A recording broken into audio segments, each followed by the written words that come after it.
Hello, and welcome to episode number 9 of the podcast, An Intelligent Look at Terrorism.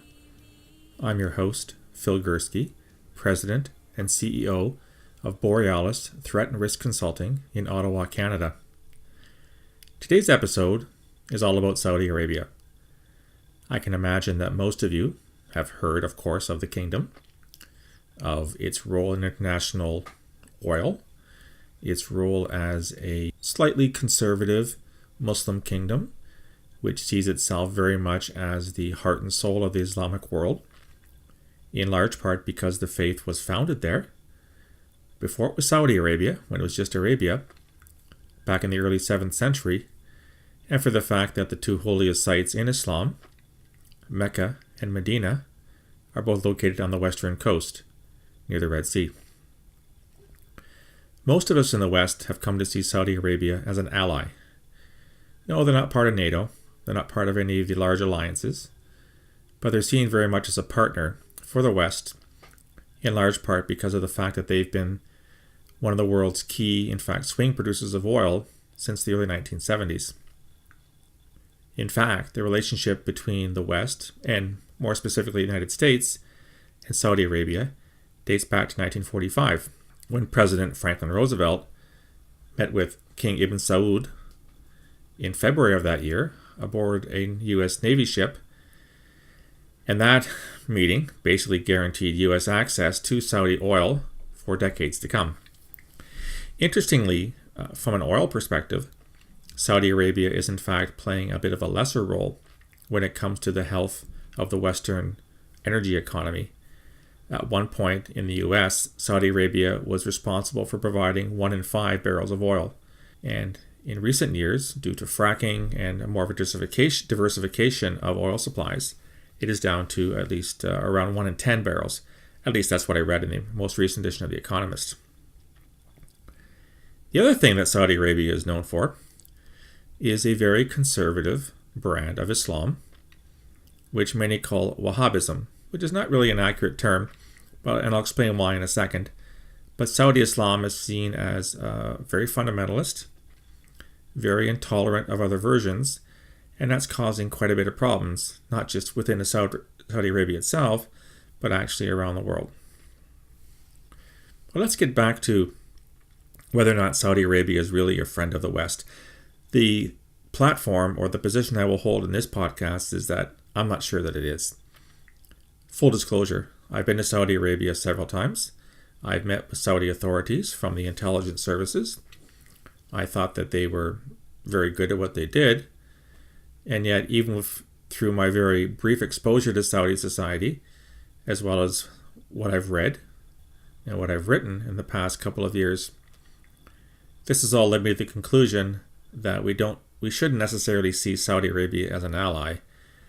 And in fact, they're making the terrorism problem around the world much, much more complicated. So how do we get here? Well, let's look more in detail at the version of Islam that is practiced in Saudi Arabia. As I said, it is called Wahhabism. It is named eponymously for a man named Mohammed ibn Wahab, who lived from the early 18th to the late 18th centuries. He was a preacher in the northern Najd province of Saudi Arabia, a very austere place. And he advocated that Islam, as it was practiced in Arabia, again, this is before Saudi Arabia, he advocated a purge of a lot of practices that had become widespread within the faith, such as the veneration of saints and the visiting of tombs and shrines. And what Wahab wanted to do was what he felt was to bring Islam back to its core, back to its first principles. Anything that was different than that practiced by the founder of Islam, the Prophet Muhammad, as well as the first few generations of Muhammad, was seen as bid'ah. Bid'ah is an Arabic word that means innovation. And Wahab didn't like anything that was new. He wanted to bring Islam back to first principles. And another term that's used to describe Wahhabism is Salafism. Salafism is from the Arabic word salaf, which refers to the founder and the first few generations of Islam. This took an interesting turn in the mid-18th century when one of the founders of the, I guess, Saudi school, or the Saudi family rather, hooked up with Wahhab, and the two of them made a pact of sorts in 1744. The pact meant that the Saud family, the Saud clan, would be responsible for temporal power within Saudi Arabia. Remember that at the time you had competing clans, competing families. It was quite a violent society. And the Sauds wanted to gain prominence over the other divisions within Arabia. And the other part of the pact was that the Wahhabis, Ibn Wahhab and his followers, would be responsible for the spiritual aspect of life in the kingdom. And that pact, which I said dates from the middle of the 18th century, has been around for more than 250 years. With the help of Wahhab and his band of priests, if I can use that term, not a very accurate one in Islam, the Saudi family took control of the entire peninsula and in fact made trouble for some of its neighbors, including up in Iraq, where they launched some battles, largely against Shia Muslims, and I'll come back to that in a second. So much so that it got the attention of the Ottoman Empire, which was the ruling caste within Islam from the mid-15th until the end of World War I. And they sent an armed force down the Red Sea to basically confront the Sauds and the Wahhabis and basically cast them aside for a little while, though they came back to power in the early 20th century. My point is that this marriage between al-Wahhab and the Saud family has been in place, as I said, for more than 2.5 centuries, and it is still a very, very strong bond. One thing about Wahhabi Islam you have to understand, beyond its rejection of innovation, bid'ah, and its desire to take Islam back to the earliest centuries since its founding, was it has an intense hatred for certain aspects of Islam. And the two that really get the Wahhabis' goat are Sufis and Shias. Sufis, of course, practice a, spiritual is the wrong word, a very outward kind of Islam. They embrace music, they embrace dancing, which the Wahhabis hate. But it's the Shia that the Wahhabis really, really can't stand. Many of the battles they fought along the Persian Gulf and into Iraq in the early 19th century were in fact to kill Shia. As far as the Wahhabis are concerned, the Shias are apostates. They use the word murtad, murtadin, which comes from the Arabic word ridda, which means apostasy, that which goes against the faith. And as far as Wahhabis are concerned, the only good Shiite is a dead Shiite. Well, why does this matter? A lot of the Islam that is practiced or proclaimed by terrorists, Islamist extremists, could easily be described, encapsulated as Wahhabi Islam. It's often called Salafi Jihadi Islam, but in many ways it's Wahhabi Islam. So Wahhabism is a sort of a sub-school, if you will, of Salafism, which is a larger category. Of course, the preeminent terrorist of the 20th century, Osama bin Laden, was a Saudi. He was steeped in Wahhabi Islam, and he had an intense hatred for Sufi, Shia, the West, pretty well everybody that didn't listen to him and how he wanted to have Islam practiced. So where does Saudi Arabia come into all this? Beginning with the oil crisis in the early 1970s, I remember when gas basically quadrupled almost overnight in those days. Saudi Arabia was suddenly flush with cash, and they wanted to use that cash to spread, in fact they did, spread their version of Islam around the world. They would build madrasas, which are Islamic schools. They would send preachers to the four corners of the earth, and these preachers in these schools would pass on, instruct Muslims in the tenets of this very austere, very conservative, very fundamentalist, very intolerant strain of Islam that we call Wahhabism. And because of the fact that the Saudis had so much money, they were able to do this on a grand scale. Let's just take one very, very small example. Indonesia. Indonesia is a really interesting country. It's the largest Islamic nation on earth, some 250 million people, of which at least 200 million are Muslims. Islam came to Southeast Asia along with Arab traders throughout the centuries. And Saudi Arabia sent an awful lot of people there beginning as I said, in the 1980s, to spread the version of faith. And in fact, I have an article here from National Interest that states, and I will quote, that there are bureaucrats steeped in austere Wahhabism who draw converts in government prayer halls. In fact, the Indonesian government, there was an election just in Indonesia recently in which Joko Widodo was reelected as president.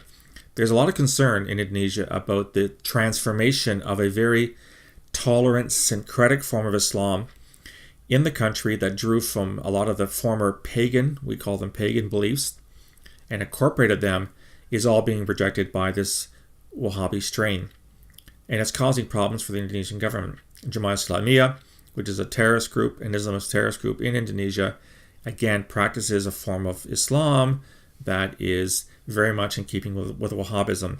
And it's no secret or no surprise that Jamal Khashoggi as a terrorist group was created in the aftermath of this program by the Saudis to spread their preaching and their preachers abroad. Another example would be what we see in Sri Lanka. So of course we're now still dealing with the terrorist attacks from Easter Sunday in Sri Lanka. A lot of articles have talked about the fact that Wahhabism is now rife in parts of the country. Again, Islam in Sri Lanka was largely Sufi in nature before the advent of these preachers, and now we're seeing a growing intolerance, and that intolerance is what was the faith that was held by the suicide bombers that carried out the attacks on Easter Sunday in churches and in hotels. Yes, Islamic State had a role to play. We're learning more and more about training that took place in Syria, where some of the Sri Lankans went to fight with the so-called Islamic State. But from a national perspective, we're also learning more about that fact that Sri Lankan Islam is changing, and it's changing for the worse thanks to Wahhabi Islam. So the Saudis have been responsible for this campaign for 30 to 40 years now. It has not been good. I can't think of anybody who thinks that the spread of this intolerant, hateful version of Islam has been a positive thing for Islam, for Muslims, and for non-Muslims worldwide. And then we get to the advent of Mohammed bin Salman, the son of the current king, and as many believe, he's the crown prince, he's the king in waiting. Very young man, well-educated man, and he's seen by a lot of people as the so-called savior of Saudi Arabia. He's come up with an awful lot of programs that will bring the kingdom into the 21st century. It's about bloody time. And he has promised to increase rights for women. Women can drive now, whereas they couldn't drive before. Women are allowed to go out without their minders, which they couldn't do before. Although an interesting article in The Guardian says that there are still, there's an app called AppShare, which apparently is a wife tracking app, which male guardians can have to keep track of where their wives and daughters are. So has anything really changed in Saudi Arabia? Well, I don't think so, but we'll go on with this. The other thing, of course, that MBS has talked a lot about is clamping down on these intolerant, hateful preachers. And he has said that he will prohibit them from spreading, to the same extent they once did, this very hateful strain of Islam. Bear in mind, this has been an alliance between a school of Islam and a particular family in the kingdom for 250 years. And he, in fact, has been challenging this to some extent. So a lot of people sort of see MBS, as he's come to know, as the great savior. He's going to be the one to make all the difference. And a lot of people have lined up behind him. You remember a famous photograph of President Trump appearing with him in this technology center. MBS wants to build this new city of technology by 2030. He wants to change the kingdom fundamentally. But is he really? So we talked about women, how women all of a sudden have these great rights. Well, except if you're a woman who's an activist against the government. And there are credible allegations that women have been, these activists who are protesting for more rights for women in the kingdom, have been taken to what they call secret detention facilities. They allege they've been tortured They've been waterboarded. They've been electrocuted. They've suffered sexual abuse. And lo and behold, it is a confidant of MBS, a man called Saud al-Qahtani, who in fact is the overseer of this torture program of Saudi women. So maybe everything in the kingdom isn't as people think it is. Secondly, most recently, there was a set of executions that took place in Saudi Arabia on the East Coast. 37 men were executed on so-called terrorism-related charges. They were beheaded. Beheading is the capital punishment of choice in Saudi Arabia. I've been to what's called Chop Chop Square in Riyadh. The day I was there were no executions, thank God, but I did notice that, in fact, the ground where the executions are carried out is slightly slanted, so the blood can drain after it's washed off into gutters around the side. In a creepy kind of way, the most recent executions were carried out. One man, after he was executed, was actually crucified. He was strung up on a pole. I find it hard to believe we're talking about executions in 2019. But here's the kicker. Every single, or most of the men who were executed on alleged terrorism charges were, guess what? Shias. The eastern provinces of Saudi Arabia that border on the Persian Gulf have a large Shia population in them. And they've been rather restive for quite some time. The Saudi government has been carried out a campaign of violence against these provinces to prevent them from, I guess, asserting their authority or quasi-independence. But to me, it's no surprise that the fact that they are Shia dominant is the reason why the Saudis are going there and carrying out these programs. Are they really terrorists? Are they not? It's really hard to say. We only have the Saudi word for it. And I can think of this scene from A Handmaid's Tale, the movie that based on the novel by Canadian author Margaret Atwood, where a man is killed by women. He's beaten to death. And they tell a woman he's some kind of a large criminal, when in fact he's probably just an average Joe. So how many of these 37 were just average Joes, or maybe better put, average Mohammeds? I have no idea. But I find it a coincidence that in fact they were all Shia. The number one thing that for me indicates that maybe Saudi Arabia is not an ally of the West, is not on our side, is of course the execution of Jamal Khashoggi, who was a Saudi dissident. He was a journalist who had spent quite some time in Saudi Arabia as an ally of the Saud family for the longest time. Changed his mind, moved to the States, where he wrote some articles very critical of the Saudi regime. At one point, he ended up back in Turkey. He was at the Saudi consulate to gain some documentation to be able to marry his fiancée. He entered the consulate. His fiancée waited for him outside, and she waited, and she waited, and she waited, and her fiancé never came out. We all know now that Jamal Khashoggi was in fact murdered within the consulate. The Saudis denied this for days. Their stories kept changing. They first said he left the consulate, and then when no one believed them on that story, they said, well, he didn't leave, and there was a fight that he started, and things went badly wrong. It turns out Saudi Arabia had sent an execution team to Turkey. That's been well documented in the media. And they killed the dissident, Jamal Khashoggi. They didn't just kill him. After he was dead, they dismembered him and disposed of his remains. His fiancée never got the body back, obviously, and nor will anybody see what truly happened to Jamal Khashoggi. To me, I think this is the number one thing that points to the fact that Saudi Arabia really hasn't changed all that much. A lot of what's happened in terms of the so-called clampdown on Wahhabi preaching, the so-called liberation of women's rights, driving, and things like that, this is window dressing that hides a much deeper, and a much more frightening and worrisome trend that's been there for going on 300 years now. It's no coincidence that MBS has acquired a nickname for himself.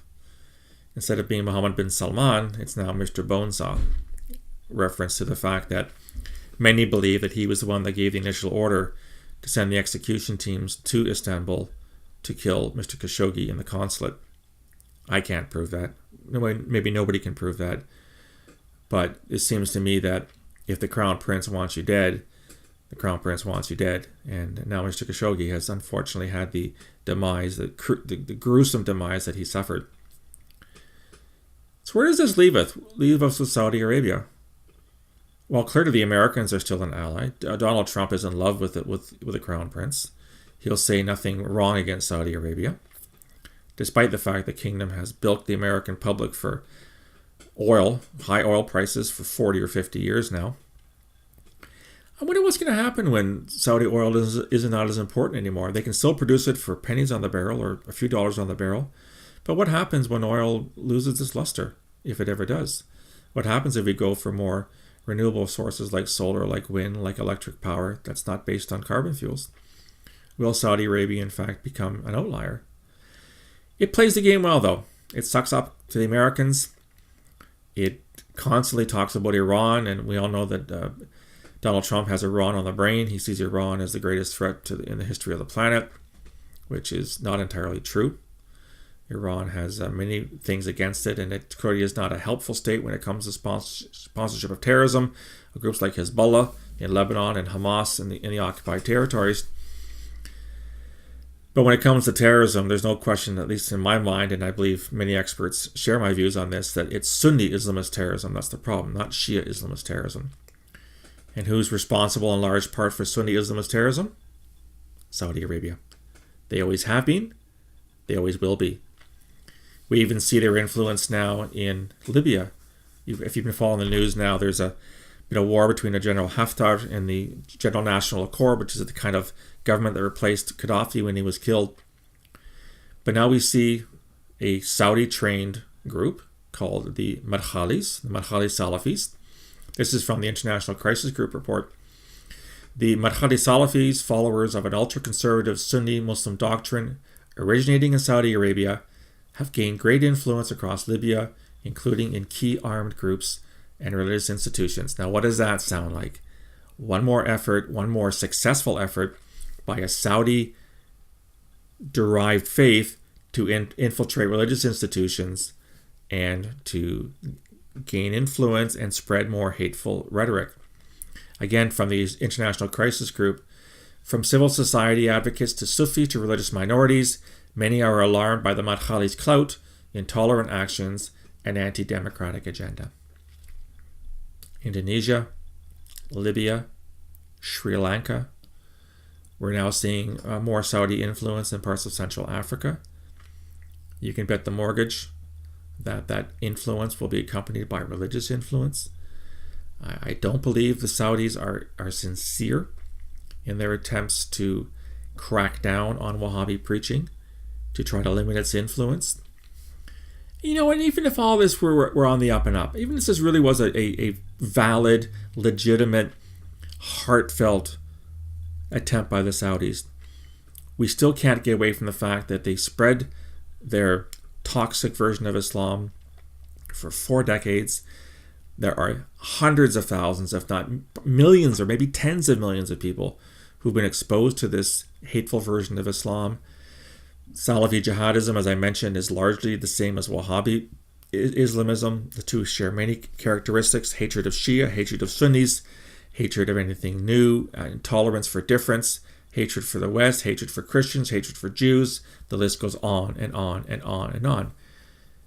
And we have a lot of this to lay at the feet of the Kingdom of Saudi Arabia. So, as I said, even if the changes are real, we're going to have to wait generations before this population that has had this Islam drilled into them until they die out or somehow embrace a more tolerant version of Islam. Bottom line is, I've never trusted the kingdom. I don't think that they really are acting in our best interests. They're acting in their own best interests. And those own best interests are the marriage between Wahhabi Islam and the Al Saud family. I don't see that changing anytime soon. So I think that when we here in the West develop a list of who we think are our allies in the region, and I'm not saying we should embrace Iran tomorrow for the reasons I already cited, but I do think we should have a sober second thought before we gravitate in a knee-jerk reaction to Saudi Arabia, the government of Saudi Arabia, the king, the royal family, Mr. Bonesaw, etc., etc. I'm not convinced that Saudi is really our friend. You may disagree with me, in which case I'd love to hear from you. That's it for podcast number 9 of An Intelligent Look at Terrorism. As usual, you can leave comments on the YouTube version of this podcast. There are other platforms that I'll put out in one of my blogs where you can find this. You can reach me on email, borealisrisk@gmail.com. You can comment on Twitter @BorealisSaves, or reach me on LinkedIn or on Facebook. Thanks for listening. If you have any feedback, please pass it on to me. Until next time, stay safe.